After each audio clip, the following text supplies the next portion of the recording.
All right, I became a millionaire when I was 18, surprisingly, at the ripe age of 18. Holy cow. So, what are some lessons on that? Like, what are some of the things that I picked up that I learned that I can now try and, you know, process and then hopefully give you guys some tips and some lessons that you can kind of inject into your own system and into your own lives and become successful as well. So the first thing I want to cover is your mind, your mental fortitude that you construct is 90% of the way there. I'm going to say it just like that. The business side of things and the business world, the entrepreneurial world, is so incredibly stressful, and your stress tolerance is directly correlated to the amount of money that you will make. Because what you need to understand is there's going to be a lot of stressful times and instances that you go through within your life that are going to require your ability to think logistical and to think clearly and to think straight through, right? There are going to be so many of these instances every single day. It's called fire extinguisher time. And this is the time where an entrepreneur wakes up and a majority of the business is just fucking on fire. Okay, this happens every day, especially if you're in like service or industry or agency-based businesses where you are working with a lot of clients on certain tasks and projects. It's called fire extinguisher mode. And this is when you wake up, the first thing you need to do is just extinguish all of the fires because everything seems to break as soon as you're not looking. Okay, and this is a stressful time, but you just need to account for it. You need to understand it's going to happen, and now all you need to do is just solve it and fix it and move on. Okay, it is going to be stressful. You're going to need to take risks that are going to scare you. You're going to take risks that are the odds are fully stacked against you, and the only possible thing that you can do is just take that risk because it's the only way for you to actually grow. It's stressful, it's scary, I get it, I understand it, it sucks, but it's something that you need to account for, and constructing a mind model around that is capable of dealing with the stress is going to get you 90% of the way there. Number two, you need to keep everything in your life so incredibly simple. Okay, you need to wear the same outfits as much as you can. You need to simplify your life, eat the same food, have the same routine, hang out with the same people, do the same things. Do not go and complicate your life. Don't be in and out of relationships. Don't be in and out of bars. Don't be caring about your clothes. Don't be buying a bunch of cars. Relax, or especially in like the earlier time. I'm now in a little bit of a different era where I buy a lot of cars and I love cars. That's my passion. It was the initial reason for me to even start making money to begin with, was so I could buy cars. I love it. I love the fact that I get to go downstairs in the garage and pick between one of my 5 supercars. It's a fucking cool. It's awesome. That's why I started to make money. But outside of that, you got to understand that you got to keep your life really simple, and especially your business is the big one. Keeping your business simple is the number one thing that you can do to just guarantee that you'll at least be semi-successful within the industry. I mean, we have a consulting company, and one of the primary things that we get are people who are just trying to start too many things all at once. And when you start too many things all at once, things start to get complex and complicated, and therefore things fall. Okay, you need to keep your business simple. Pick a very simple business idea and then identify the simplest way to go from X to Y. Okay, and that's it. That's all you need to do. Just keep your business and your life so incredibly simple that it's really difficult for you to not succeed. Now, the next thing, number 3, is consistency is so incredibly important. And I know that this is a very common saying that you need to be consistent. Consistency always wins. But I think you start to understand it once you just become consistent. It's not something that you need to dwell on, and it's not something that you need to think on. It needs to just be something that you're just consistent. And as long as you're consistent,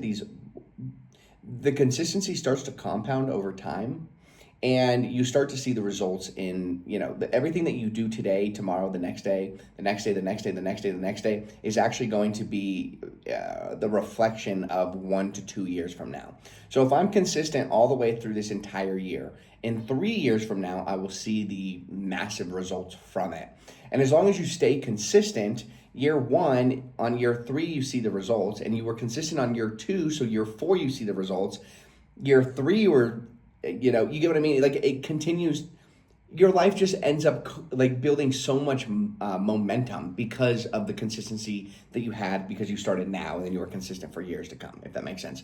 The next point, number 4, there's what's known as an 80-20 rule. And this is essentially 80% of the results come from 20% of the work.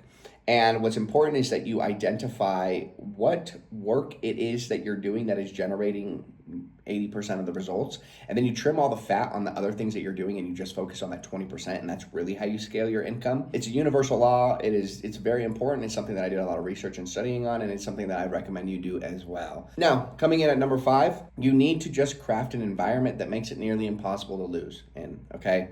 What this looks like is making sure that the people you hang around are healthy for you, making sure that the people that you hang around are positive, that they're happy, that they're inspired, that they are actionable, that they're proactive instead of reactive, making sure that the people you surround yourself with are people that you inspire to be like. I think this is something that I read from or heard from Alex Hormozy. He was like, if your friends do not inspire you, then they're not your friends. They shouldn't be your friends. And I, at the time, had some friends that I thought were going to be my lifelong partners, and I quickly realized that these guys do not inspire me at all. And I realized that that is genuinely an issue. I was in a position in my life where I thought that I had found my tribe, my brotherhood, and looking at them, after I heard that quote, it made me realize that these guys don't inspire me.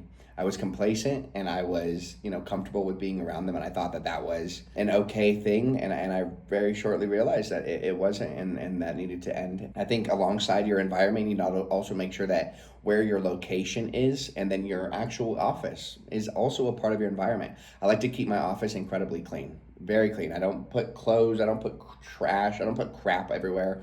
On my desk, I have a coffee, I have a laptop, and water, and then that's it. That's the only thing on my desk. And then behind me, like, I literally just have this light, I have that light, and then I have the tree over there. And then that is literally it. And then I have closets that have some stuff in it, but there's nothing else in my office, okay? Alongside that, I like to pick my positioning of my environment. So making sure that I'm living in a place that inspires me. So I could have the option to live in Miami, and I choose not to live in Miami because it almost seems like it's going to delude me of thinking that achievement is not very valuable anymore. You see, I look at a diamond, I look at a Lamborghini as some kind of achievement, and I want to work towards the Lamborghini because nobody else has it, right? It's the same reason that like men go out to achieve, is because other people don't have it. But when you live in a place like Miami, I know this probably isn't true, but this is something that I think about. It's like everybody there has a Lamborghini, everybody has a McLaren, everybody has a Maybach, everybody has a fucking supercar, a hypercar. And to me, it's like, man, I don't want to live in a place where like all my effort is like not going to show. I really don't. I think it's going to delude me. I'm no longer going to think the Lamborghini is cool. I'm no longer going to think the McLaren is cool. I'm no longer going to think the hypercars are cool because everybody has one. And so it's like, I don't know if my life purpose would change by just seeing that all of the time, or if I would still love it and I would still care about it. I don't know what it is, but I picked Denver, Colorado, and the reason why I picked Denver, Colorado is because I'm very close to Cherry Creek. Cherry Creek occasionally has the hypercar and occasionally has the supercars that fly by. This is enough for me to spark that inspiration in me to keep working. I know it's goofy, but I look for things in my environment that just keep the motivation and keep the inspiration there, right? And when I don't see supercars every day, and then I see one, I'm like, oh man, I'm excited to get home and get working. But if I always saw them all the time, would I even be inspired to continue working? I know I would, because I'm not just working for cars, but you got to understand, cars are my big passion. I want to keep working so I can afford more cars and a really good life. And I just really picked my positioning in my life to make sure that I constantly had enough of a reason to keep working. I'm also in a position in my life where like I make enough money to probably kind of semi-retire and allow my team to handle what it is that needs to be handled. But at the same time, I have this more innate urgency, this fire in my soul that just simply doesn't feel like it can be extinguished. And I enjoy working, and I feel like if I'm in an environment where it's common, but it's not overtly common, then that helps me. So think of your environment that way. I wouldn't want to live in an environment where everybody is poor, that's for sure. I wouldn't want to do that. I like that kick. Like I wouldn't want to live in like Oklahoma or Kansas or Alabama or something like where just everybody, like majority of people just come off as poor. And so I like Denver because it's got a good even mix. Right? It's not the most beautiful place in the world. It's fine, but the occasional, millionaire that walks by it's inspiring. But other than that, those are some life lessons that I picked up along the road, and I mean, I have a lot more, but I don't want to make this video go, multiple hours long. So I'm gonna end it there, but I will see you guys in the next video.